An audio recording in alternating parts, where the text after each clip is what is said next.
اوسنی حال ټول ویني خو پخوانی سپړل غواړي لرغونی افغانستان په آزاده جرګه کې به تخت رستم سمنگان خوش آمدید.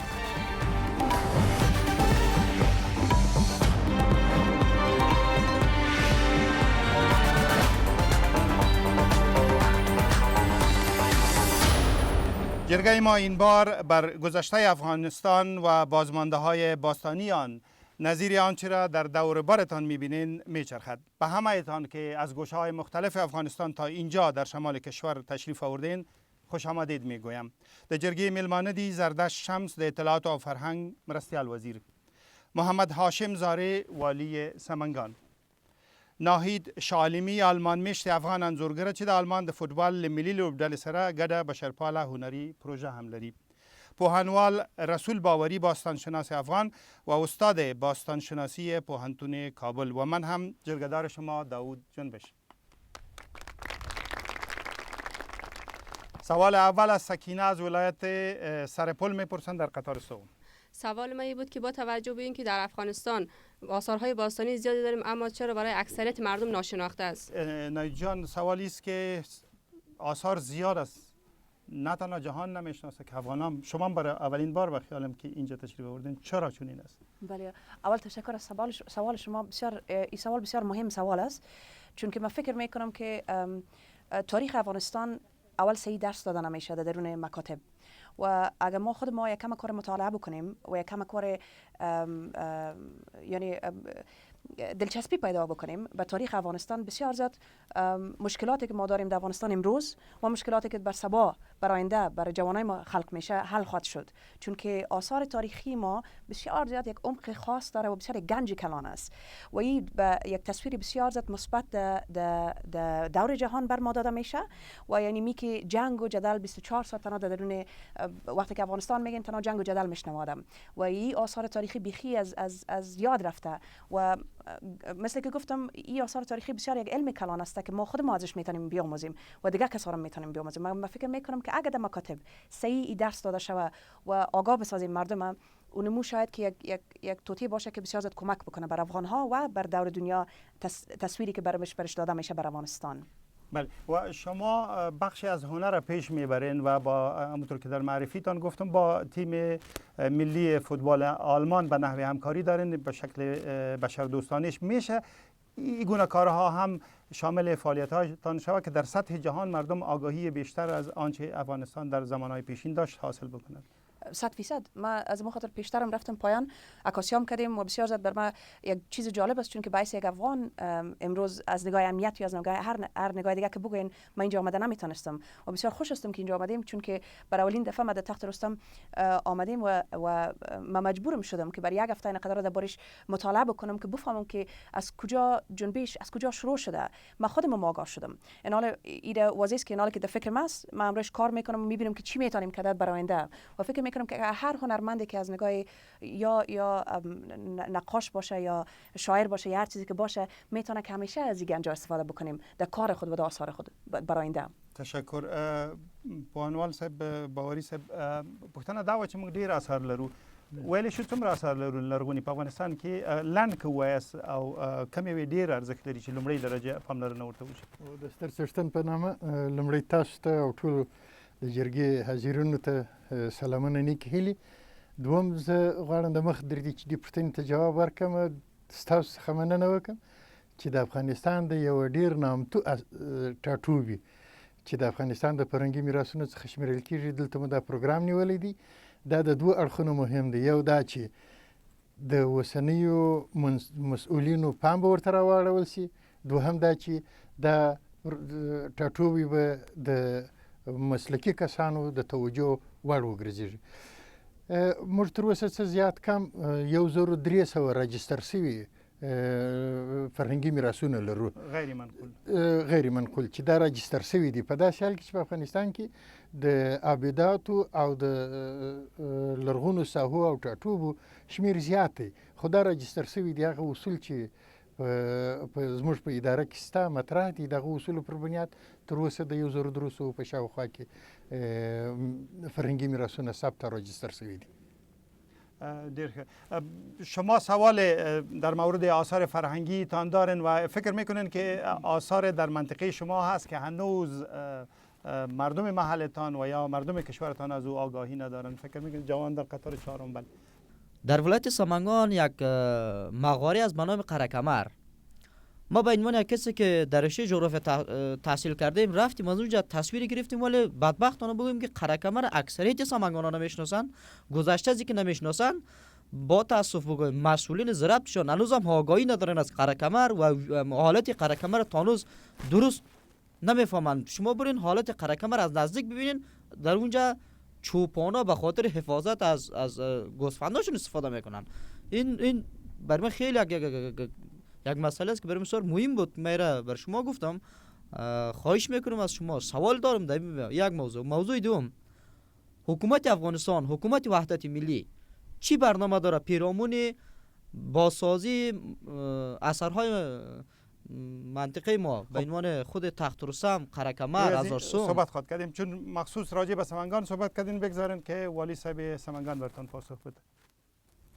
بسم الله الرحمن الرحیم. اولتر از همه من رئیس صاحب خانه و میزبان برادرها و عزیزا را خوش آمدید میگم. در مورد آثار باستانی سرتاسر افغانستان خواهر ما سوالی داشتن. عین چیز در مورد آثار باستانی سمنگان هم است. نه تنها آثار باستانی بلکه شخصیت های تاریخی خودم اکثریت برادرای سمنگان ما نمیشناخته. من زمانی که آمدم پرسیدم که شما شهر به نام قطب‌الدین آیبک است. دیدم که نه آثار وجود داره نه شناخت وجود داره. همچنان مسئله تخت رستم پیش اکثری از برادرای ما یا بر سیاحت میان یا از خود سمنگان که هستن میبینند سنگای تراشیده شده و یک مقدار نقاشی و یک مقدار بازاراست و جای خطابه و از این قبیل گپا نمیفهمند. ولی دولت در مجموع نمیتونه در همه مسائل برسه. اولی که سمنگان کمتر شناختن در بیرون و دوم خود مسائل فرهنگی یک بخش بسیار مهم و حیاتی یک ملت است و شناخت از این معرفت از این مربوط به مسئولین است که قبلا بودن کم توجهی کردن و ما برای مسئولین از این ولایت وظیفه دادیم که اینا را لیست کردن. برای من خیلی جالب بود که ولایت سمنگان در حدود 67 آثار تاریخی داره و بسیاری سمنگانی ها را پرسان که میگن این تخت رستم است. کوکجر نمیرن و رویداب نرفتن، تخت چنگیز نمیفهمن، تاق رباطک نمیفهمن و اینا از جمله چیزایی که اگر ما ایره سوال کنیم به عنوان انتقاد بسیار مسائل است که چی شود مطرح شود. تشکر. گلالی لبغلان ولایت نراغلی بلا پختنه لدوی ناخلو گلالی کتارون که نستل. زما پختنه تاسو نه داسې ده چې آیا زمونږ د ګران هیواد افغانستان تاریخي آثار څه ارزښت لري او کنه؟ ستاسو ورده شمس ارزښت په باره کې وغږیږي چې خو د شتمنتیا په باره کې یو څه خبرې وشوې خو خلک پوه شي چې دا زما لپاره یعنې څه. بسم الله الرحمن الرحیم. اول خو قدرمن جنبش صاحب تاسو نه د بي بي سي ملي رادیو تلویزیون نه ډیره مننه. لکه مخکې مې پوښتنه وشوه چې افغانان خپله د وطن خلک نه دي خبر، نو دغه برنامه کولی شي او دغسې هڅې کولی شي چې موږ خلک خبر کړو د دغه په ارزښت باندې. د تاریخي آثارو ارزښت خو مخکې استاد مو ته اشاره وکړه، دا خو زمونږ د هویت برخه ده، دا زمونږ د دې تاریخ قصه ده چې د دې کې پرته ده او موږ خپل آینده نسلونو ته او سنی نسل ته دا ښایو. په دې کې زمونږ ټول فرهنګ پروت دی. نو د دې ارزښت خو د دې نه خو څوک انکار نشي کوی چې بیخي د فرهنګ اصل دی او د دې د لارې موږ کوی شو چې خپل پرون وپېژنو او خپل نننی نسل ته خپل هغې باندې خپل تاریخ او خپل هغه فرهنګ هغې ته معرفي کړو. نو د ارزښت نه خو ارزښت بیخي زیات دی، د هغې نه څه دغه نشته دی، سوال پکې نشته دی. زه به لږ نور توضیحات هم ورکړم چې هغه د مخکې سوال پورې یو څه ارتباط لري. هغه دا دی چې د تاریخي آثارو په برخه کې چونکې ستونزې دومره زیاتې دي چې تعداد لکه څنګه چې استاد ویل چې د 1400 خواوشا خو موږ راجستر کړي دي ولې په افغانستان کې زمونږ احصایه دا ده چې تر 4-5 خواوشا پورې آثار دي چې په دغه موجوده امکاناتو کې چې حکومت یا د اطلاعات فرهنګ وزارت کوم امکانات لري په هغې باندې یعنی هغې ټولو ته رسیدګي کول د هغې ټولو حتی هغه لیست جوړول هغه ساحو کې چې نام نه دي هغې ساحو ته چې موږ لاسرسي نه لرو نو هغه یو ډېر ستونزمن کار دی خو دا د ولس او د حکومت په ګډه باندې دغه هدف ته موږ ځان رسوی شو. تشکر نایت جان. سوال شد که امی آثار که داریم ارزشش اهمیتش برای مردم کشور چیست؟ دیره مننه برای سوال بسیار مهم است. مثل که آقای شمسی اینجا گفتن فکر میکنم هویت افغان بودن ما و کلتور افغانی ما بسیار زیاد یک عمق داره و بسیار زیاد یعنی هزارها سال از این تیر شده و هزارها سال رقم تمدن ها هم از اینجا تیر شده و فکر میکنم که یک خاص یک درک کردن انسان و درک کردن افغانا را در اینجا بسیار زیادتر سرش توجه میندازه، چون که امروز که درون یک مملکتی که تقریبا 30-35 سال میشه که جنگ است، درک کردن از این که چقدر نفرات تیر شده از این مملکت تقریبا 50,000 سال تا جایی که ما میفهمم، تا جایی که ما تحقیق کردیم 50,000 سال پیش در درون نظامی خاک انسان بوده. ما کلتور ما به اندازه یک عمق خاص داره و این که وقتی که هر قدر که ما دربارش مطالعه بکنیم و بخونیم و آگاه شویم درک میتونیم کرده که امروز چرا در هر توتی مملکت ما هر رقم است و اینمی افغان بودن ماست. تشکر. تاسو داسې پوښتنه لرئ، سوال نزد شماست که خب این آثار داشتن یعنی چی، ارزشش برای ما چیست؟ اگر میخواین تبصره کنین و اگر خواستین سوالم میتونین در این زمینه داشته باشین. تاسو اینجا ای جوان در قطار سوم. خیر محمد ما د بلخ د ولایت نه مخکې د طالبان د حکومت په افغانستان کې د بودایی تاریخي آثار د لپاره د جاپان، امریکا یا د اروپا نه خلک راتل د دیو د لیدل د لپاره چې کم منافع چې د افغانستان و د طالبان حکومت به نشمارو په دې 14 کال کې چې کوم غلا د اطلاعاتو فرهنګ شوی ده او کوم تجاوزونه چې د خارجيانو د طرف نشوي په افغانستان کې په دې 40 کالو کې نه دي شوي. تاسو تر اوسه د دې لپاره کوم کار کړی او هغه غلاګان چې شوي دي چې نن ورځ په نور مملکتو کې تاسو خپل وینئ که پاکستان ده که ایران ده که بل ځای ده د دې په برابر کې د جامع جهاني نه غوښتنه کړې چې موږ شیان چې غلا کړي بیرته یې راکوي نه یې راکوي په زور وړي په ستم د دې لپاره مو څه یې کړي تر اوسه؟ صحیح ده. په دې به وغږیږو. باوري صاحب ستاسې نظر د ارزښت په باره کې. ارزښت زه غواړم درې جملې یادې کړم. لومړی دا چې هر لرغونی او فرهنګي اثر زموږ هویت دی. ټولنه د هویت پرته بقا نشي پیدا کولی او د بقا د پیدایښت لپاره د دې اثارو اړتیا شته. دا زموږ د تاریخ سندونه دي.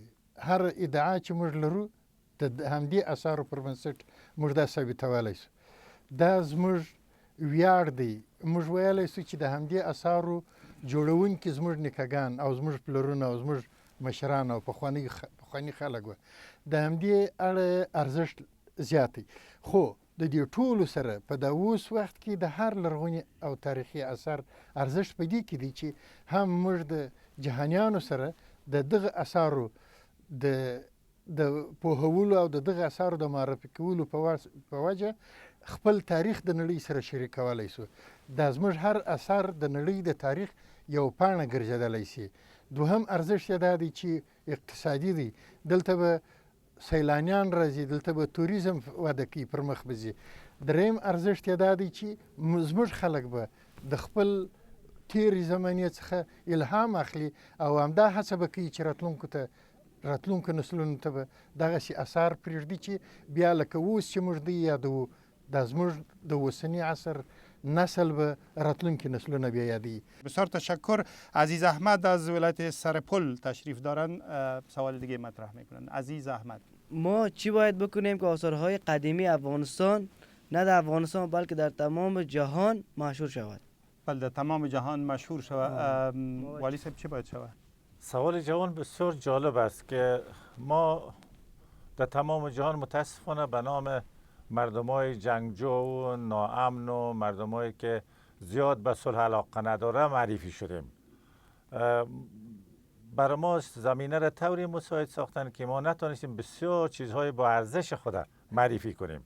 البته تلاش همی است که ما از نگاه تاریخی افغان‌ها را کلی که میشناسیم، افغان‌های بسیار با شهامت، افغان‌های هستند که قید قبول نمیکنن، اسارت قبول ندارن. این مشهور هستیم. ولی این مربوط به شرایط ما شرایط ما میبینین هر روز افغانستان به چی حال است. ای که ما خود ما بین خود افغان‌ها جنگ نداره، ولی جنگ تحمیلی است. وقتی که در یک محیط در یک وطن ناامنی بود، هیچ چیز خود ما معرفی کردن نمیتون، در حالی که خواستن شما جوانا خواستن نه جنگ است نه بدبختی است. و جوان ما پیر ما همه ما یک صدا میگیم که ما از جنگ بیزار هستیم، ما جنگ نمیخوایم، ولی ما را نمیمانند. تشکر. شمس صاحب، شما حتما تدابیر عملی سنجیدین که چگونه آثار باستانی افغانستان به جهان معرفی شود. بالکل. اگر ما این را تقسیم کنیم که یک آبدات تاریخی است، یک آثاری که مشخصا مربوط آثار موزیم ملی میشه یا پارچه ها و آثار موزیم.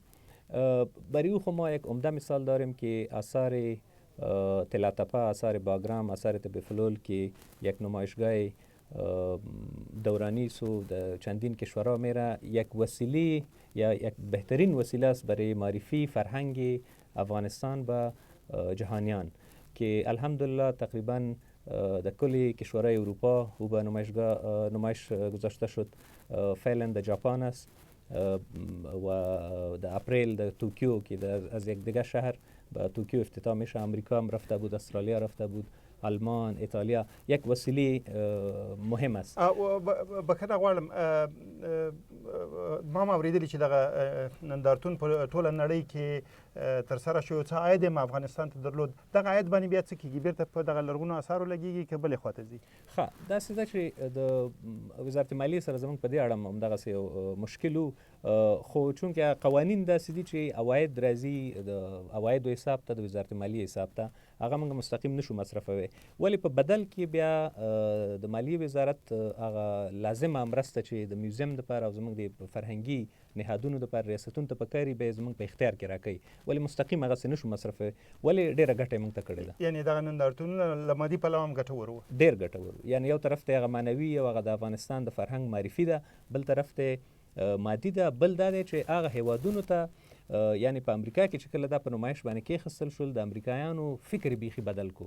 هغې داسې ویل چې بدبختانه د افغانستان هغه پیغام او هغه خبرونه چې د افغانستان ځي هغه د جنګ او د انفجار او د انتحار او د دې شیانو ځي. کله چې هغې دا اثار ولیدل، هغې بیخي فکر بدل شو چې افغانستان یو تاریخي هیواد دی، دغه خلک یو ډېر لرغونی او یو متمدن فرهنگ لري، نو هغه هم زیاته ګټه وه. تشکر. نایب جان، تجربه شما شاید مفیدتر باشه که شما عملا کار میکنین. چی کارهایی میتونه صورت بگیره که یک خود نمایشگاه است که از طریق وزارت اطلاعات و فرهنگ برگزار میشه، در سطح انفرادی افراد نظیر شما چه کارهایی میتونه انجام بده که فرهنگ بیشتر معرفی شود؟ ما اول میخوایم که امی جوان بسیار زیاد تشکری کنم به خاطر اینکه بسیار مهم است که سوال از طرف شما بیاید، چون که شما آینده از این مملکت هستین و در دست شماست بسیار زیاد که وقتی که اگه اینمی آثار پشتش بگردین، ما پس میرم که پیش بدون از اینکه خودت از این سوال بکنی که شهرت بیرونی رو چه رقمی ما در دست خود بیاریم، چطور که شهرت درونی مملکت اول در دست بیاریم. یعنی که معلوماتی که ما درباره نظامی آثار هیچ نداریم و خودتون نداشتیم و ما درباره تخت رستم یعنی ما میفهمیم که تخت رستم است بس.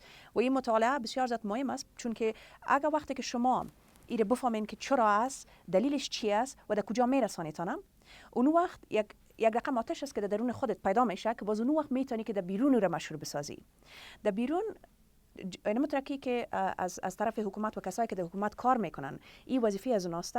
کسایی که ما که مثلا مسلک ماست یا اینمی کار ماست، ما کار خود اینمی ساختیم، این وظیفه مکمل ما هم چنان است و این مسئولیت ما است که باعث یک افغان که بتانیم که اینمی آثار کلتوری را و اینمی گنجی که در پیش ما است در بیرون و بسیار به رقم خوبش معرفی بکنیم، چون که اصل اینمی چیز بسیار تاریخ چی بودایی باشه، چی زردشتی باشه، هر کدامش که باشه از این مملکتی تمدنات تیر شدن و فلهذا وقتی که تو که تمدن بخوانی که چی گپ است در تاریخ چه ما چی است، وقت تو درک کردن میتونی که افغانستان بین مهمان نوازی خود که مشهور است در دنیا چرا مشهور است. اینی دلایل است که ما اینمی نامای نیکی که پیدا کردیم بر افغانستان از طریق تاریخچه خود پیدا کردیم. فلهذا ما میگم که شما جوانا باید که مطالعه‌تان از درونی بکنین، خانه خود از درون بفهمین که چی است، باز بعد از او شهرت بیرونش بیزو میآید. تشکر. باور صاحب، تاسو به نوبت درګو فکر کوئ ځوان، تاسو فکر کوئ چې لازم چې کړه چې دغه پیژندنه د آثارو بهر کې ارزښت لري د هیواد لپاره په مادي یا معنوي لحاظ؟ بسم الله الرحمن الرحیم. جان آغا مومند یم، خپله د سمنګان د ولایت نه. ارزښت لري، ارزښت په هغه قسم به موږ خلکو ته وروپېژنو چې موږ دلته نندارتونونه پرانیزو. مثال نورو ځمکو کې خلکو نورو هیوادونو ته خپل افغانستان خلکو ته وروپېژنو، بیا خلک به راشي سیاحین دلته عاید ته دولت ته لاس ته ورځي. دا ارزښت لري ولې نه لري؟ او بل زه سوال لرم جنبش صاحب چې معین صاحب ویل چې دا ارزښت لري که نه؟ چې ارزښت لري نو تاسو والي صاحب تاسو دولت ورته ولې دې ته پاملرنه نه کوئ؟ ولې مثال بازسازي څنګه نه کوي؟ ډېر ښه سوال غږیږو پې. خانم در قطار آخر به شما میایم. این جوان در قطار سوم بگیرین. شیر محمد احمدی هستم از ولایت سرپل.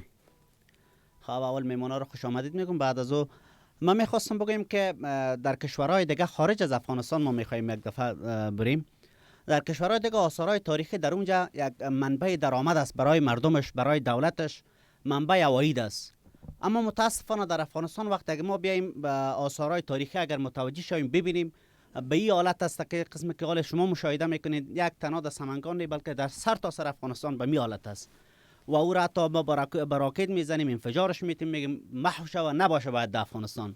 یعنی به این معنا که ما تاریخ خدا میخوایم نابود بکنیم. با وجود که در کشورهای دیگه از یک منبع عوایدیشون است، از او درآمد میکنن، از اونجا سیاحت در اونجا میره، با کلا جهان خود معرفی میکنن.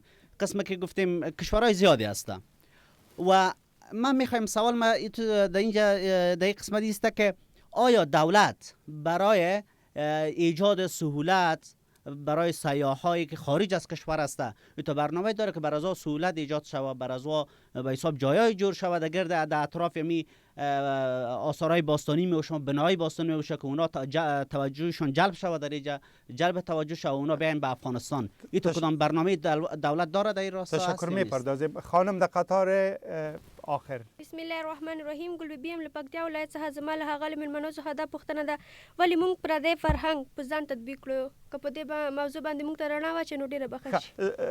زما پوښتنه دا ده چې منظورم له پردي فرهنګ نه دغه اوس چې څه تېرېږي که دا فکر کوئ دغه څه چې موږ پرې اوس غږېږو دا پردی دی، په افغانانو پورې اړه نه لري؟ په افغانانو پورې اړه لري.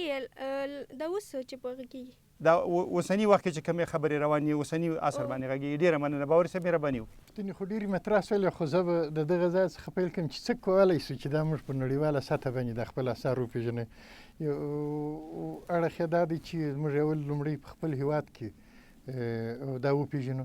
د لومړي ځل دپاره چې کله زه په نصاب کې وم، د لومړي ځل دپاره ما د افغانستان عابدات او اثارو په نوم باندې د اووم ټولګي او په لسم ټولګي کې تاسو چې وګورئ د اووم او د لسم ټولګي د کتابونه ما لیکلي دي تاریخ، په هغو کې دا ما په نصاب کې ځای کړله چې هم هلته باید موزیم وپېژندل سي، هم لرغوني او تاریخي اثار او د هغو په ارزښت باندې یو څه لنډ بحث شوی دی چې دا پخوا نه وه او دا اوس ځای شوي دي.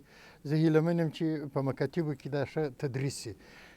دومه خبره غواړم چې څنګه په نړیواله سطحه موږ کولی شو. درې مرجع شته چې زموږ سره مرسته کولی شي چې موږ دا اثار چې موږ یې لرو دا نړیوال هم خبر سي او هغه زموږ سره په خبرولو، د نړۍ په خبرولو او ارزښت ورکولو کې مرسته وکړي. یو برخه یو سازمان دی د یونسکو د ورلډ هیریټیج تر مخه موږ بحث پر وکړي. نړیوال فرهنګي میراثونه دي. د نړیوال فرهنګي میراثونو یو سازمان دی. موږ باید د خپل اثار هغوی ته وروپېژنو او د هغوی د معیارونو سره برابر یې عیار کو او هغوی ته ووایي چې هغوی په رسمیت وپېژني او خپل په لیست کې ځای کړي.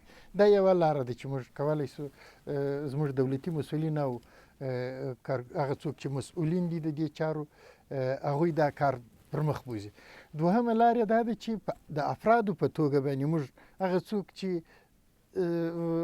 لیوالتیا لري، هغه څوک چې زړه یې غواړي دغه اثار په انفرادي توګه باندې د یو فرد په توګه باندې د مقالو، د نشراتو او د پریزنټیشنونو په وسیله باندې نړیوالو ته وروپېژني.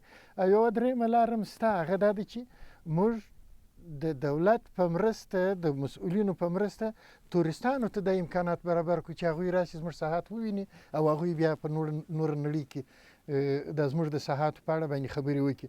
زموږ څو ځایونه ډېر مشهوره دي په نړۍ کې. ولې مشهوره دي؟ دلیل یې دا دی چې تورستان هلته راغلي دي. دغه د رستم تخت چې اوس موږ یادوو دا د لومړي ځل دپاره په 1888 کې یو انګلیس دا مشهوره کوي په نړۍ کې. هغه رالی دلته په 1988 کال کې دا ځای ولیدی او یو ویل چې دلته یو ستوپه پرته ده، یوه ستوپه جوړه سوې ده او دا ستوپه د بودایي دورې ده. که هغه دا شی نه وای لیکلی بیا او تر هغه وروسته چې مثلا په 1922 کې د روسانو یوه ډله محققین ویچسلوف ګرڅوف او دا راله دا سیمه یې ولیدل، هغه به نه وای راغلی. بیا تر هغوی وروسته چې څېړنې وکړلې بیا لویس دوپرې راغی او تر هغه د مخه د امریکایي لرغونپوه چارلس داویس او کارلتن کاون دا راله په دې ځای کې سپړنې وکړلې. د دې سپړنو تر څنګ دا زمینه هم پیدا کړې لکه در مخه چې یاده سوله چې هلته قره کمر سته، هلته هزارسوم سته، زر سموڅې سته. د قره کمر چې تور کنډه ورته ویل کېږي هغه دا لرغوني اثار دي چې پس هغه چې څېړنې وسولې معلومه سوه چې موږ د 75,000 څخه تر 25,000 کاله د مخه تر میلاد دلته انسانان اوسېدلي دي او دلته یو کلتور جوړ کړی دی. موږ د دغه سیلانیانو او د دغه محققینو په جذب کې هم کولی سو چې نړۍ ته خپل اثار وپېژنو. ډېره مننه. دا آزاده جرګه دا دوام لري. جرگه آزاد برنامه مشترک رادیوی BBC و رادیو تلویزیونی ملی افغانستان است که از طریق رادیو، تلویزیون و آنلاین پخش می شود. که غواړئ په راتلونکو خپرونو کې چې په بل ځای کې به په بله موضوع سره وغږیږو را سره ګډون وکړئ نو 024 شپېته شپېته شپېته شمېرې ته زنګ راووهئ. دغه راز کولی شئ د خواله رسنۍ اوپن جرګه پاڼې پیدا کړئ په ټویټر، فیسبوک او انسټاګرام کې خوښ یې کوئ که غواړئ او خپل نومونه له دې لارې هم راستولی شئ. جرګه به فرهناز د سمنګان ولایت نه په پوښتنه باندې وغځوي. فرهناز، اوسنی حالات چې زموږ په هیواد کې روان دی، په اوسنی حالاتو چې ډېر زیاتې ستونزې او زموږ هیواد له ډېر جدي ستونزو سره مخامخ دی، دا به موږ څنګه کولی شو چې د نړیوالو توجه او یا د ملي تاجرانو توجه راوړو د دې په بیا رغولو او بیا جوړولو باندې چې موږ یې جوړ کړو او د بلې خوا لکه د بامیان هغه غوندې والوځول سي او خراب سي، دا به بیا یعنې څه نقم وي. او بله پوښتنه مې دا ده چې د زموږ نه د افغانانو نه د نړیواله د خارجیان ډېر زیات علاقه‌مند زموږ تاریخي اثارو ته دي او دا ولې؟ دا ولې؟ دیر دو سوال بود. سوال اولی که چرا نمیخواهیم که سرمایه‌دار داخلی را شامل از این پروسه بسازیم که اگر دولت نمیتونه اونا سهمی بگیرن؟ ولی صاحب بفرمایید. در همه چیز یک زمینه کار داره. فرصت ها و شرایط فعلی افغانستان کل دوستا برادرایی که میهمان هستند خواهرها همگی میفهمند و دولت در تلاش است، همیشه در تلاش بوده، در گذشته هم تلاش های صورت گرفته ای که چقدر موثر بوده چقدر موثر نبوده گپ جداست. ولی ما زمانی که آمدیم اینجا دیدیم که آثار متعدد در ولایت سمنگان وجود داره. با آلمانی ها صحبت کردیم. آلمان ها بر ما به سوال ما یا به خواست ما جواب مثبت دادن و نتیجهش میبینین که عملا سرک قیر شروع کردن، جای پارکینگ لات موتر درست میکنن و گرد منطقه را دیوار میکنن، برجای امنیتی میسازن. بر ما گفتن تا حدود $2 میلیون ما یک هتل چند ستاره‌ای میسازیم که برای جلب توریست ها. مثلا در سمنگان از بیرون کسی بیا تو جای واقعا نداریم که شب تیر کنه، روز تیر کنه، یک 4 روز بانه، یک هفته بانه. اگر ما زمینه را مساعد ساخته این هم به خاطر است که از برکت امنیت سمنگان است.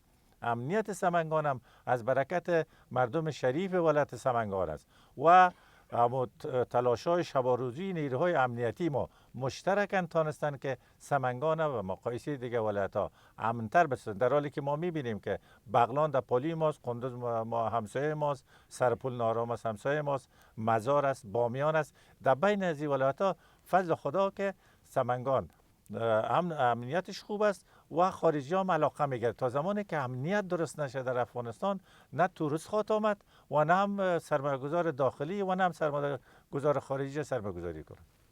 تشکر. شمس فکر کوي دا نظر چې فرهناز وړاندې کې عملي کېدلی شي، یعنی خصوصي سکتور پکې ونډه اخیستلی شي؟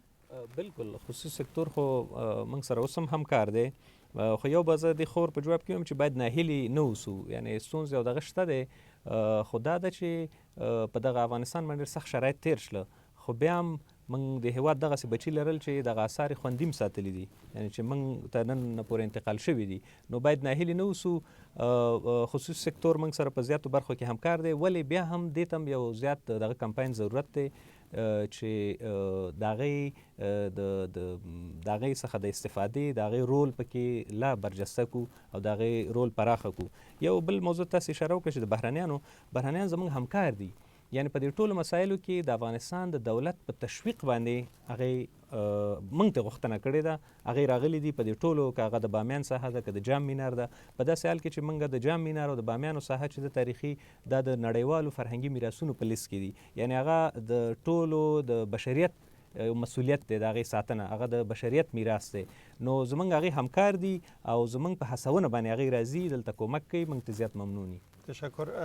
ناهید جان، 2 سوال بود، یکی که سکتور خصوصی آیا میتونه دخیل باشه که سهم بگیره، و دومی که خارجی ها چرا میخواید می آثار باستانی افغانستان زیاد علاقمند هستند؟ چرا؟ ما باید که امروی آقای شمس هم بسیار موافقت میکنم به چیزی که گفتن در دقیقه آخر. این آثار افغانستان تنها نیست، مگه آثار بشریت است. تاریخ بشریت در اینجا نوشته شده و چی در اینجا باشه، در هر توتی دنیا که باشه این مهمیت زیره، چون که قدر زیاد 30 سال و 40 سال در ممالک که کمک میکنن امروز افغانستان جنگ نبوده، اونا آرام شدن بعد از جنگ جهانی دوم راست بگین، و از او خاطر فلحاظ اونا وقت داشتن که کمک کرده سر کلتور، آثار کلتوری و آثار باستانی دنیا کار بکنن. به سوال اول شما اینا من جواب میتونم که به نظر شخصی خود من تجاره مثلا سکتور شخصی یا سکتوری که پرایوتی که در درون افغانستان است، این کلتور در درون افغانستان هیچ وقت نبوده تا امروز. کلتوری که شما بگوین که اینوستورای تجارای خود افغانا بیاین اینجا، یعنی از انفرادی کار بکنن و بگوین که خو اینا منی توتی پیسه را که من میسازم سالانه میتونم برای مملکت خود، برای آبادی مملکت خود. اینمی نو شروع شده، این یک کلتور نو است. یک کار شما انجام میتین میشه بگوین که مثلا گرچه خیریه هست ولی که یک تشویق شود برای سایرین که از طریق مثلا هنر شما یک پولی را برای بی‌بزاعت‌ها در افغانستان میارین؟ بله، ما چندین سال میشه، تقریبا 10 سال میشه به سال که ما از طریق نقاشی خود همیشه 1% زیاد نقاشی ما برای بشریت میره. آل در افغانستانم که کار که میکنم از طریق نقاشی است و هنر ما همیشه به نیمی طریق استفاده کردیم راست بگوین، چون که وقتی که آدم در یک جای میرسه که چی یک تجارت باشه، چی یک مسلک باشه که بر آدم میرسه، خداوند بر آدم یک قدرت داده، اینا ما به بشریت چی میتونم. یا یک چیزی است که من فکر میکنم که آستا به طور زمان به طول وقتم که تیر شده آستا مردمم یاد میگیرن. و راست بگین من خودم شخص خودم تجاره افغان ما خصوصا در 1 سال آخر بسیار زیاد امروزشون به تماس هستم و میگم که خب بسیار کم پول کار داره که اینی میره بکنه، اما هر شخصی که در درون سمنگان، چی در سمنگان باشه چی در هر توتی افغانستان باشه، اگه مسئولیت خود بگیره، اگه این اینجا که مثلا رسامیاری که من دیدم که در پایان مردم رفتن تا نام خود نوشته کردن، اینو خراب میکنه. اگه این مسئولیت بگیره آدم و آستا از این کوچک بسیار چیزا کار شروع کنه، 10 سال بعد 20 سال بعد من فکر میکنم که ما بسیار همراه حکومت یک جای همکاری کرده و همراه کسایی که در این مسلک کار میکنن بسیار چیزا رو میتونیم که پیش ببریم. تاسو به نوبت درکم، استاسو ورده نوبت شماست، نظر سوال پوروسی کتار که آغازون. امان الله حقمل ما د سمنګان ولایت اوسیدونکو جناب شمس صاحب مخکې یو ډېر ښه شي ته اشاره وکړله چې هغه دا دوی ویل چې زموږ د سیلانیانو عواید د وزارت مالیې په خزانه کې غورځېږي او د هغې له طریقه موږ ته خپل سهم راکول کېږي، البته د دوی په پلان سره. دوی به هغې ته پلان ورکوي او هغه به سهم ورکوي. نو جناب شمس صاحب، تاسې د سمنګانو ولایت ته خاص کر د دغه تاریخي اسعارو د بیارغونې لپاره کوم کار کړی؟ تر اوسه خو صرف دولت یوازې د دې کارمندانو معاش ورکړی، بل په پراختیایي یا د دې په رغونې په اړه هیڅ کوم ګام نه دی پورته کړی. حال دا چې په دې ځای کې مصرف عواید هم لري، یوازې دا نه ده چې دلته صرف مصرف کیږي، عواید هم لري. لنډ خبرې کوتاه صحبت کنین. خانم در قطار اول شما 2 دفعه دستانه بالا کردین. بله، ملاله هستم از ولایت کندوز. با وجود که شما در مورد ارزش‌های آثار باستانی گفتین و می‌فهمیم که زیاد با ارزش است، مگر با وجود از این هم قاچاق میشه و هم دزدی میشه و هم از این روز به روز تخریب شده میره. آیا ما منتظر از این بشینیم که تا یک پروژه بر ما داده شود یا خود ما یک چیز کار بکنیم؟ پس مسئولیت والی صاحب محترم امی ولایت در موضوعی که به حساب تخت رستم است چی است؟ تشکر. خانم در قطار سوم. بسم الله الرحمن الرحیم. ملینات ولایت ننگرهار هستم.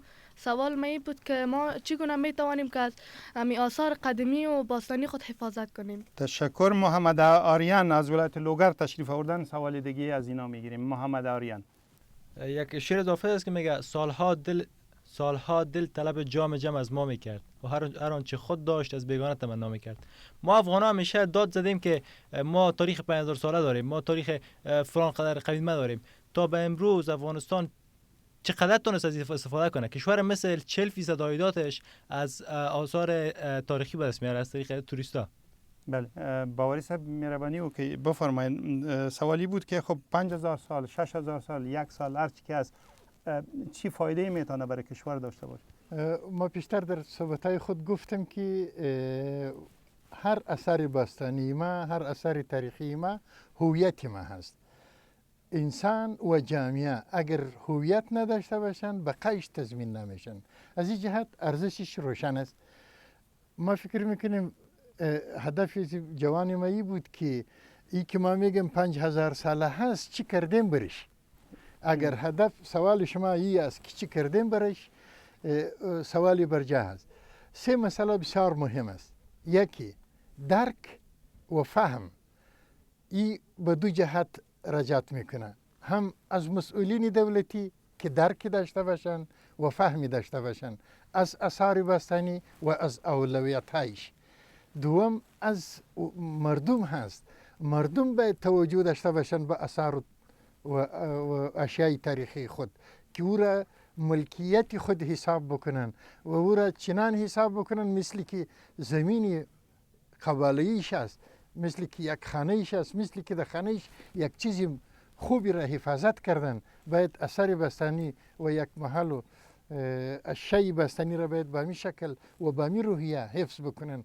تنها دولت نمیتونن تا مردم به امرش همکار نشوند. خلق څه کولی شي؟ بله، خلق څه کولی شي؟ د خلکو 2 برخې خورا روښانه دي. لومړی حفاظت او ساتنه. پرې نږدې چې څوک راسي هغه ته زیان ورسوي. دا اسانه کار دی. دغه نمونه چې خپل کې یادګار فلانی دا مثالونه دي. پرې نږدې چې سړی دغه اثر خراب کړي. دا څه په فزیکي ډول خرابول، څه په معنوي ډول خرابول. نوم پرولي کې هغه به یو لرغونی اثر دی، به نوم پرولي کې چې خاطرات قومندان فلانی، یا مثلا پرولي کل سي چې دا خراب شي دي چې جوړ شوی دی، یا لعنت پر دې بت، یا داسې نور. دغه ته باید خلک پرېنږدي. د ولس کار دی. هر لرغونی اثر او هر تاریخي اثر ته عسکر نشي درېدلی، حفاظت یې نشي کولی. ولس باید حفاظت. دا یو اړخ دی. دوهمه خبره چې ما ویل درک او فهم په کار دی، هغه دا دی چې کم اثر د تخریب خواته نږدې دی چې باید هغه اول سي، چې ژر یې جلوګیري وشي، ژر باید جوړ سي. کم اثر په 2مه کټګوري کې ونیول شي. دا باید د دولتي مسؤلینو سره دا درک موجود وي، دا درک او دا فهم. دومه خبره چې په دې کې خورا مهم نقش لري هغه اراده ده. یو اراده باید موجود وي. زه باید دولتي مسؤلین باید دا اراده ولري چې دغه اثر زما هویت دی.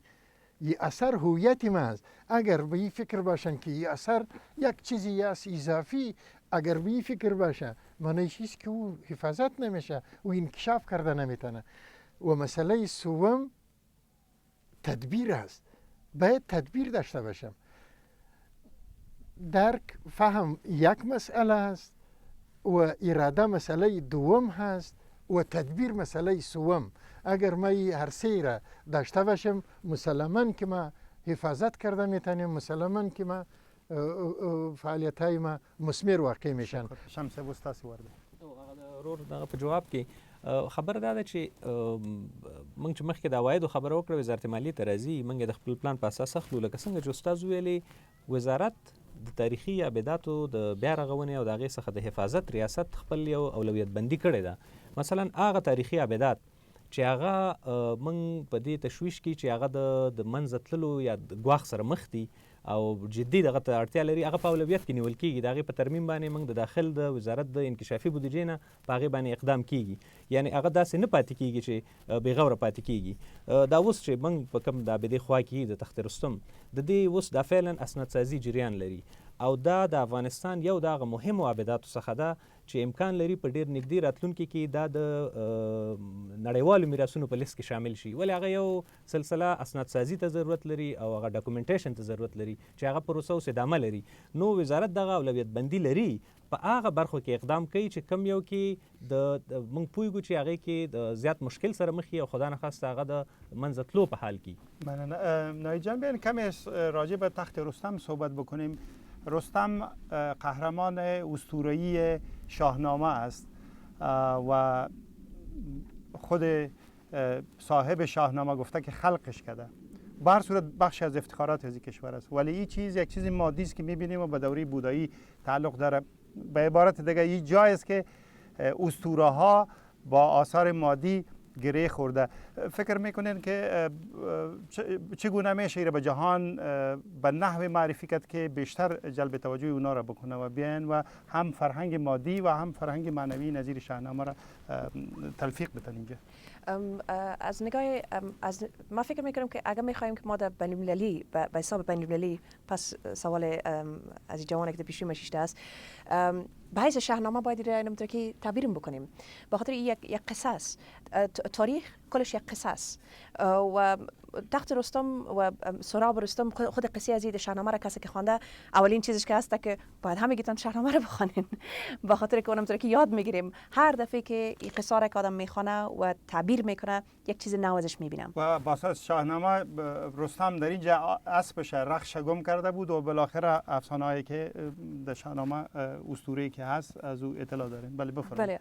بله و من فکر میکنم که پس دوباره دی سوالایی که شنیدم در چند دقیقه آخر اما قدر باید که ما باید توجه بیان بکنین که از نگاه هنر و کلتور و آثار تاریخی که ما داریم در اینجا در افغانستان در دور دنیا یعنی امی بودجه که برش ساخته میشه بسیار زیاد کم است.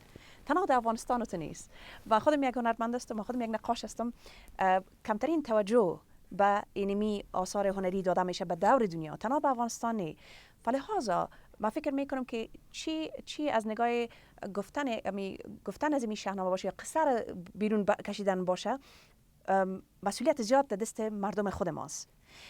چون که حکومت تا که میفهمین تا جایی که میفهمین تلاش خودم میکنن. باور کنین که در بیرون چی در آلمان باشه چی در کانادا باشه در هر جایی که باشه از نگاه کلتوری افغانی مثلا یک 3 هفته پیش یک هفته کلتوری افغانستان بود در آلمان و به اندازه بسیار چیزای مقبول افغانستان در اونجا گفته شد به بسیار رقم خوبش. یعنی مردم 60-70% مسئولیت باید در دست خود بگیرن به خاطر خانه ما سینمی و مثل که نمتکی که اینمی قصه شاهنامه را اول بخوانین که بعد از او باز وقتی که آدم نفهمه باز سرش در مثلا در مدرسه در مکتب در کل جای میتونین در سر ازی بحث کنین که بعد از او باز در بیرون آدم بکشیشه. کشیدن یک چیز یک گنج در بیرون فهم درونیش بسیار زیاد باید به سطح بلند باشه که آدم بتونه که باز در یک جای دیگه بکشه. من فکر میکنم این یکی از راز کلان افغانستان است که فهم درونی خود ما باید خوب بسازیم که بتونیم که در بیرون بازی صحیح بکشیم. بله تشکر. ولی صاحب فکر میکنین که البته موین صاحب اگر خواستن پاسخ میتن که امی توریست های داخلی حتی امی افراد خود داخل ولایت به شکل منظم راهنماها باشن بیارن و اینا از تاریخ کشور خود به صورت درست آگاه شوند. این رقم یک برنامه داریم؟ دقیقاً ما به همین خاطر پیشنهاد ما برای آلمان‌ها همی بود که این تخت رستم از نگاه تاریخی چگونه ارزش داره. یک هویت افغانی ماست، یک ارزش تاریخی است، ارزش تاریخی بشر است. باید توجه شد و اونا همین گپی که پیشتر گفتم آماده شدن که برای ما یک مقدار زمینه را مساعد بسازن و در اینجا ساخت ساز شود، دیوار شود. و ما ارتباط سوال جوان گفتن که ما همیشه 5000 سال تاریخ یاد میکنیم. راست میگن و دمی دههای اخیر زیاد یک گپ دیگه زیاد معمول شده که همه چیز باید دولت بکنه. یعنی همه چیز باید دولت در حالی که بین دولت و ملت یعنی تفکیک فاصله ای نیست، سرک دو طرف است. هم دولت هم ملت. ما مثلا اینجا نیال میشنیم، نیال ترجیح نمیتن که نیال برای سرسبزی است، برای حیات است، برای زندگی است، بسیار مفید است برای محیط زیست، ولی حیوانات خود اعلام میتن که نیال میخوره و اینجا سمنگان آب هم نداره. ما به تانکر آب میتیم. مثلا نوشارم یقینا شما مشاهده کردین، این کار دولت نیست که همیشه استاد باشه نمانه که توی کار. اگرچه ما نفر داریم، شب و روز نفر داریم، ولی اینا که میان نفرم بیرو استاد است، هیچ خبر نمیشه که اینا چی کار میکنن. با تاسف همچون مثلا ما دو طرفه باید قضاوت داشته باشیم، هم دولت هم ملت مشترکن. اینمی تاریخ وطن، تاریخ هر کشورزاری ملت زیاد ساخته میشه. تشکر. استاد نوبت ده. بله خانم شما در قطار دوم. ادیبه احمد د سمنګان ولایت اوسیدونکو او زما سوال یا پوښتنه په دې اړه ده چې څرنګه کولای شو چې سیلانیان یا توریستان د خپل هیواد تاریخي آثار ته راوبلو او را جذب کړو او د افغانستان د جنگي څیرې پر ځای د افغانستان باستاني چیرې جهانیان یا نړیوال ته وروپیژني. ښه پوښتنه ده تم باشو. مختلف زینو که شما مولدین هستم از سمنگان. اولا میمانایت را خوش آمدید میگویم. ثانیا نظر به شرایط فعلی افغانستان ما خود را امیدوار ساخته نمیتونیم که گویا حکومت افغانستان به خاطر بقا و بازسازی جاهای فرهنگی کاری بکنند، توجه جدی داشته باشند. سالهای قبل یعنی حکومت حامد کرزی نسبتا حکومت خوبی بود برای افغانستان. چرا کارهای شاید و باید که انجام میدادن به خاطر بقای جاهای فرهنگی انجام ندادن؟ خاطر هم د سرپل ولایت نه ده بل پښتنه د دوی نه خلو. زما پښتنه د درونو بیلمنو څخه دا ده چې کچیر موږ خپل د هیواد اوسنی حالات ته نظر وکړو، امنیتي وضعیت ورځ په ورځ په خرابېدو دی. آیا دولتي چارواکي په داسې یو وضعیت کې دوی څنګه کولای شي چې د لرغونو یا فرهنګي اثارو د قاچاق مخنیوي وکړي؟ بله دوه موضوع دي. یو دا چې قاچاق روان دی اوسم او نامني هم پلوه ده او هم ورته زمینه برابروي. په دغه حالت کې حکومت څه کولی شي چې مخه ونیسي او د سیلانیانو په برخه کې هم کلنډ وغږېږي؟ هغه مخکې ورو خبره وکړه، هغه جواب به م ورکړو. اول خو زه هغه بیخي ردومه چې د طالبان د حکومت د سقوط نه وروسته تاسې ویل چې ډېر زیات دغه شوي دي، داسې په داسې سره زه موافق نه یم. هغه ساحات و بستاني ساحات چې هغې کې زموږ امنیتي قواوې یا زموږ د دولت دغسې حضور کمرنګ یو، نو هلته تاسې به مطبوعات لارې اورېدلي دي چې امنیت یا زموږ امنیتي ادارو اکثره هغه لوټل شوي اثار نیولي دي. په اتیایمې لسیزې کې او په نویمې لسیزې کې دغه فاجعه رامنځته شوې ده چې زموږ حتی د میوزیم انوینټوري شوي اثار لوټل شوي دي. یعنی هغه چې د باستاني د پټو ساحو نه رایستې دي هغه خو بیل دي، زموږ د میوزیم ثبت او راجستر اثار لوټل شوي دي. د هغې دپاره د افغانستان دولت په ځانګړې توګه د اطلاعات فرهنګ وزارت یو ډېره منظمه برنامه په کار اچولې ده او هغه مکلف دی د خپل قانون له مخې او د نړیوالو قوانینو له مخې هغه هیوادونه مکلف دي چې هغه به هم تاسې د مطبوعات د لارې وخت په وخت اورئ چې 50 قلم اثار راغله، 20 قلم اثار راغله. یو نمونه در کوم چې دغه جاپان کې چې زموږ کوم نندارتون دی په دې کې 102 قلم اثار د هډې او د کابل د میوزیمونو اثار دي چې جاپانیانو نیولي دي او هغه به انشاءالله موږ ته بیرته د هغې نندارتون په پای کې موږ ته تسلیم کړي. نو دا د اثار چې لوټل شوي دي د هغې بیرته لاسته راوړل یو دوامداره پروسه ده. موږ سره هیوادونه همکار دي په دې کې، نړیوال سازمانونه سره همکار دي. دا پروسه به ادامه لري. نو بېشمېره اثار لوټل شوي دي هغه به موږ بیرته لاسته راوړو. بل اخري سوال د سیلانیانو د جلب په اړه دی. د اطلاعات فرهنګ وزارت چې کوم انکشافي د ګرځندوی د انکشاف دپاره کوم پلان جوړ کړی دی هغه موږ په 3 برخو کې ایښلی دی چې هغه منطقي دی. په رښتیا هم دا په اوسني شرایطو کې موږ سیلانیان، اروپایي سیلانیان، د لرې هیوادونو سیلانیان راجلبول ډېر مشکل کار دی. هغه چې د 80مې لسیزې تر اخره پورې راتله چې هغه اخري ارقام یې دا و چې تر 2 لکو پورې افغانستان ته سیلانیان کال کې راتله. یعنی هغې هدف هغه زموږ لرې هدف دی. موږ په 3 برخو کې تقسیم کړی دی چې یو کورني او محلي توریزم ته وده ورکو چې اوس دغه سمنګان دی د ننګرهار خلک کوي شي چې دیز نه لیدنه وکړي د هغه د هوا ته په کتو د بدخشان خلک دلته راشي د کابل خلک راشي دغسې بامیانو ته لاړ شي په ګرمۍ کې بامیانو ته لاړ شي په ژمي کې ننګرهار ته لاړ شي. تاسو په دې پلان کار کوئ؟ په دې پلان باندې کار کوو او د دې یو څه فعالیتونه ترسره شوي دي او څه نور هم په پام کې دي. په دویمه برخه کې موږ هغه منطقه‌ایي سازمانونو سره چې غړیتوب لرو چې هغه ایکو سازمان دی هغه د ای سی آی دی او د سارک دی په هغې کې موږ غږ پورته کړی دی او زیاتې چونکې په اهدافو کې مې نیولي نور زیات کار هم په دې برخه کې کوو چې د منطقي هیوادونو مثلا د پاکستان، ایران، هند، تاجکستان، ازبکستان چې زموږ ګاونډیان دي هغې ته دونه زیات امنیتي تهدیدات نشته دی. په دریمه برخه کې که خدای کوله چې د وطن امنیتي اوضاع لا ډېره ښه شوه نو بیا به کولی شو چې د لرو هیوادونو ته هغه خدمات هم برابر کړو لازم چې د هغې کوم پکار دي او امنیت او مسئولیت هم ورته ورکړو. تشکر. نایب جان نوبت شماست.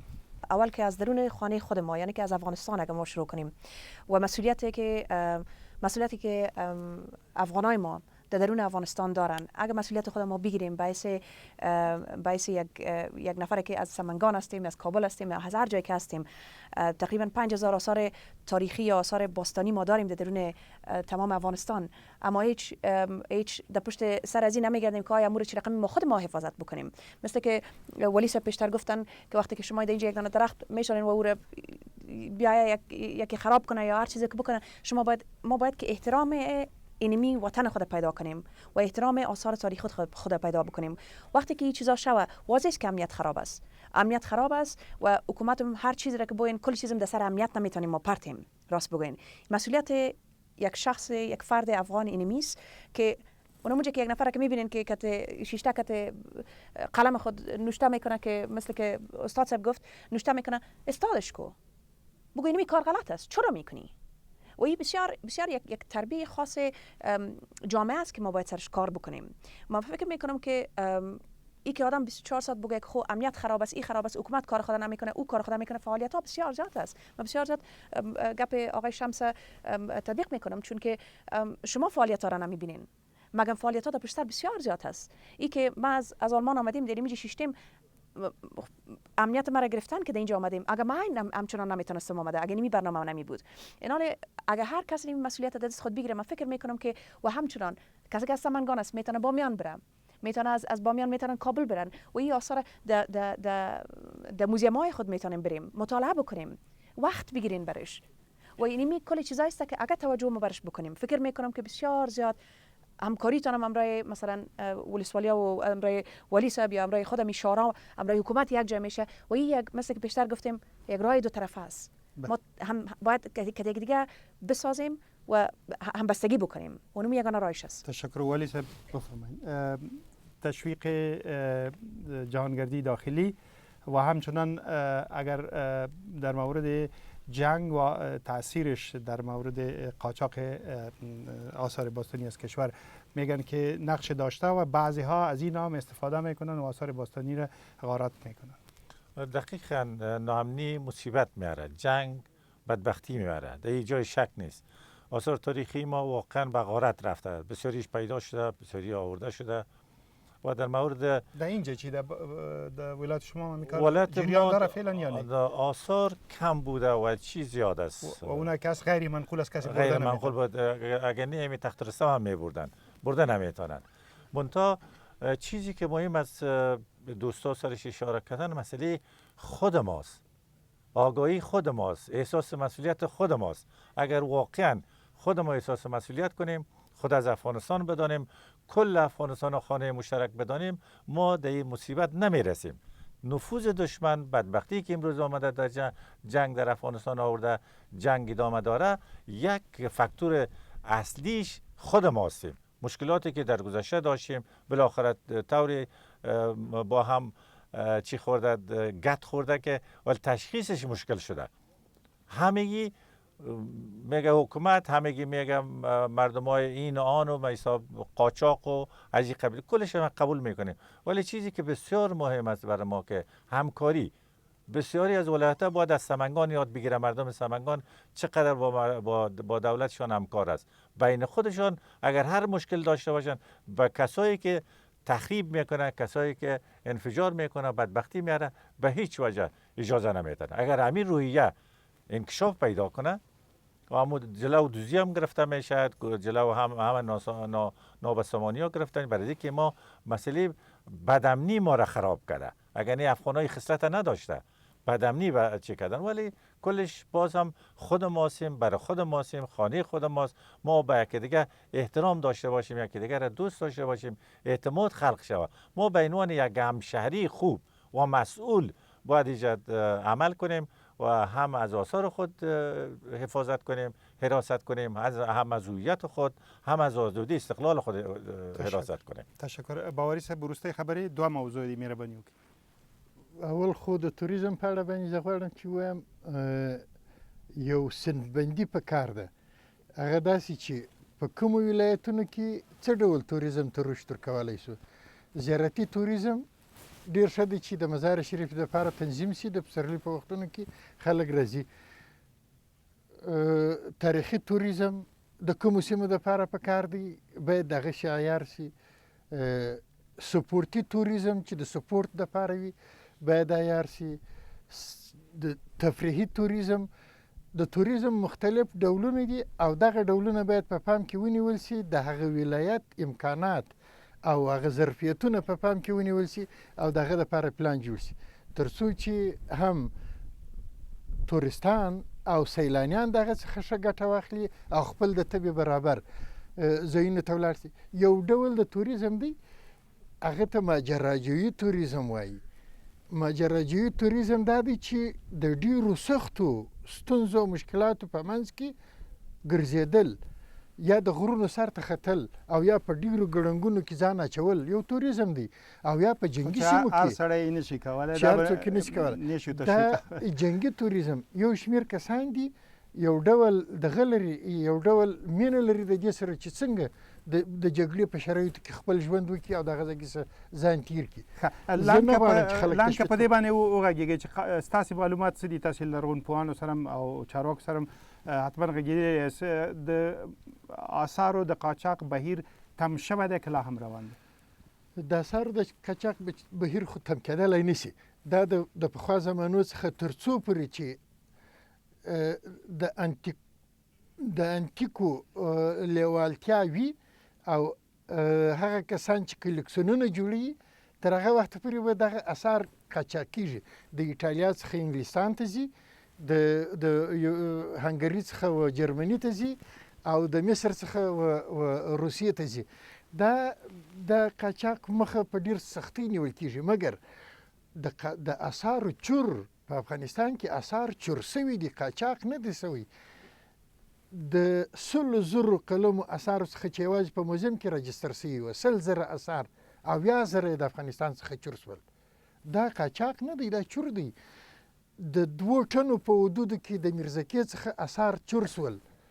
2 ټنه اثار د طلا څخه جوړ سوي اثار، دا په خوله ویل کېږي.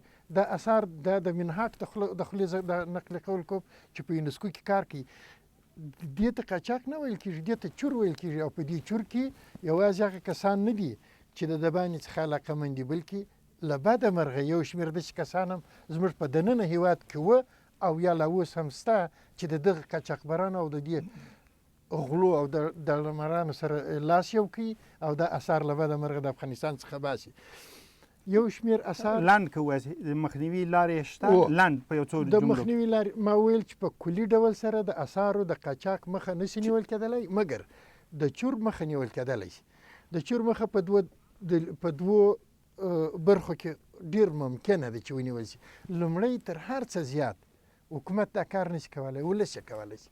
هغه چاته موقع ورنکړي چې د اثار د هویت ته د منځه وړي، یا د منځه وړي او یا د محیطه لرې کوي.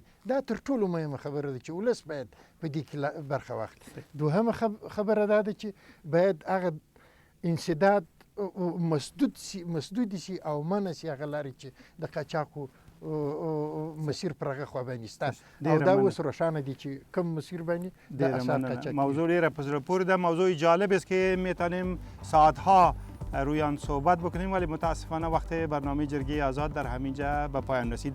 ولی ما مطمئن هستم که سوالای نزد شما باقی مانده، دستای هنوزم بالا میشه او که د رادیو لاوریدونکو او د تلویزیون لیدونکو سره هم پوښتنې پاتې وي. را روانه یکشنبه بی بی سی رادیو ته زنګ ووهئ، زموږ له همکارانو سره ستاسې غږ خپرونه کې خپل نظرونه شریک کړئ، هغوی به په همدې موضوع در سره بحث ولري. زه او د آزادې جرګې همکاران په همدې ځای تاسې ته او خپلو میلمنو ته په مننې سره درنه اجازه غواړم. تر هغو چې په بل ځای کې مو چوپړ کوو، د خدای په امان.